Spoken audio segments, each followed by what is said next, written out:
आप सभी के लिए कई सारी पोस्ट पर वैकेंसीज का अनाउंसमेंट किया गया। यहाँ पर आप देख सकते हैं ये जो एडवर्टाइजमेंट है ये शिक्षा विभाग द्वारा निकाला गया है, कौन से राज्य में है, क्या है, सारी चीजें डिस्कस करेंगे। उससे पहले यहाँ पर देख लीजिए पोस्ट किस चीज की है, माध्यमिक शिक्षक और साथ में उच्च माध्यमिक शिक्षक के काफी सारे पोस्ट पर वैकेंसी है। ये वैकेंसी बिहार में निकाली गई है।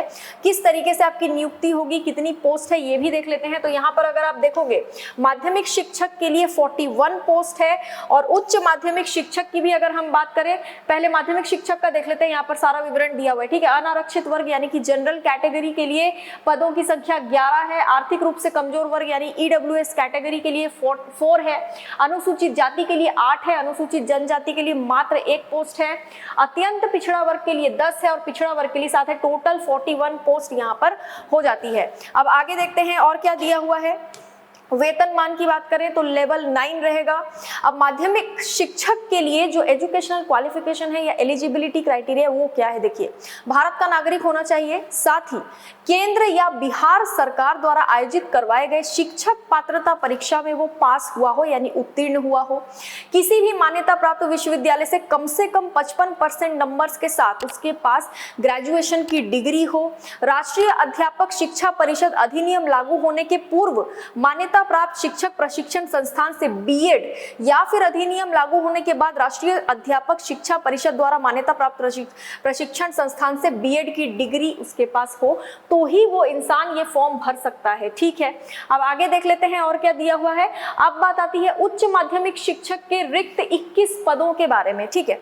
माध्यमिक शिक्षक की हमने बात कर ली, सारी चीजें देख ली। उच्च माध्यमिक शिक्षक की अगर हम बात करें तो यहाँ पर 21 पोस्ट है, जिसमें अनारक्षित वर्ग के लिए 6 है, ईडब्ल्यूएस के लिए 2 है, अनुसूचित जाति के लिए 4, जनजाति के लिए 1, अत्यंत पिछड़ा वर्ग के लिए 5 और पिछड़ा वर्ग के लिए 3 पोस्ट है। टोटल 21 पोस्ट यहाँ पर हो जाती है। अब अगर हम देखें यहाँ पर लेवल 11 का वेतनमान होगा। एलिजिबिलिटी देख लेते हैं, भारत का नागरिक, ठीक है, उसके बाद शिक्षक पात्रता परीक्षा में पास हुआ हो, साथ में विश्वविद्यालय से किसी भी विषय में न्यूनतम 55% मार्क्स के साथ स्नातकोत्तर की डिग्री उसके पास होनी चाहिए। राष्ट्रीय अध्यापक शिक्षा परिषद अधिनियम लागू होने से पहले, वही सेम चीज है, बीएड की डिग्री के बारे में जो हमने ऊपर देखा वही चीजें यहाँ पर दी हुई है। अब आगे देख लेते हैं और क्या दिया है, एज लिमिट, ठीक है। एज लिमिट जो है वो आपकी मिनिमम कितनी होनी चाहिए 25 ईयर, मैक्सिमम कितनी होनी चाहिए 40 ईयर, लेकिन अलग अलग कैटेगरीज को एज लिमिट में छूट दी जाती है। तो 25 वर्ष मिनिमम तो सभी के लिए है, लेकिन जनरल कैटेगरी के बच्चों के लिए 40 वर्ष मैक्सिमम एज लिमिट है। पिछड़ा या अत्यंत पिछड़ा वर्ग के लिए 43 वर्ष है। अनुसूचित जाति या जनजाति के लिए 45 वर्ष है और अनारक्षित महिला वर्ग के लिए 43 वर्ष मैक्सिमम एज लिमिट यहाँ पर रखी गई है, ठीक है। अब इसके लिए आप फॉर्म कब तक भर सकते हैं, तो 16 मई 2024 तक आप ये फॉर्म भर सकते हैं।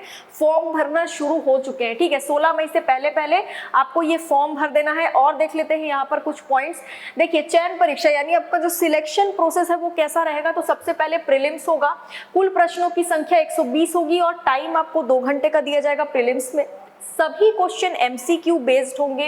120 प्रश्न के 4 भाग यथा 30 प्रश्न सामान्य अध्ययन के होंगे, 30 प्रश्न गणित के होंगे, 30 प्रश्न विवेक परीक्षण के और 30 प्रश्न अंग्रेजी व्याकरण के होंगे, ठीक है। सभी भाग में न्यूनतम 10 अंक प्राप्त करना आवश्यक होगा।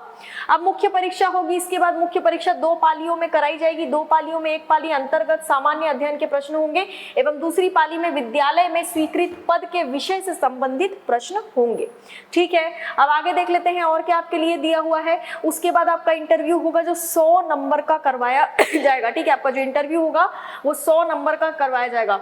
आरक्षण के बारे में यहाँ पर लिखा हुआ है, ये आप खुद देख सकते हैं, ठीक है। अब आगे देख लेते हैं और क्या दिया हुआ है।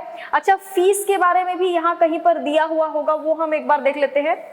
बाकी अगर आप बिहार से हैं तो आपको फायदा है, बाकी दूसरे राज्य से अगर आप हैं तो आपको किसी भी तरीके का रिजर्वेशन का फायदा नहीं मिलने वाला, ठीक है। शुल्क की बात करें तो जनरल कैटेगरी के लिए 600 रुपए फीस है।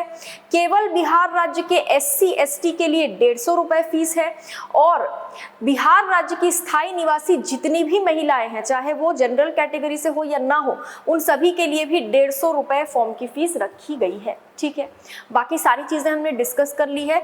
फिर भी अगर आपको ये नोटिफिकेशन एक बार पढ़ना है तो आप पढ़ सकते हैं। बाकी ये वेबसाइट है, इस वेबसाइट में आपको सारी डिटेल्स मिल जाएगी, bpsc.bih.nic.in। इस वेबसाइट पे विजिट करके आप डिटेल्स निकाल सकते हैं। ठीक है, बाकी मिलते हैं अगले वीडियो में। वीडियो को लाइक कीजिए, चैनल को सब्सक्राइब कीजिए और वीडियो को शेयर कीजिए। आज के लिए इतना ही। Thank you so much.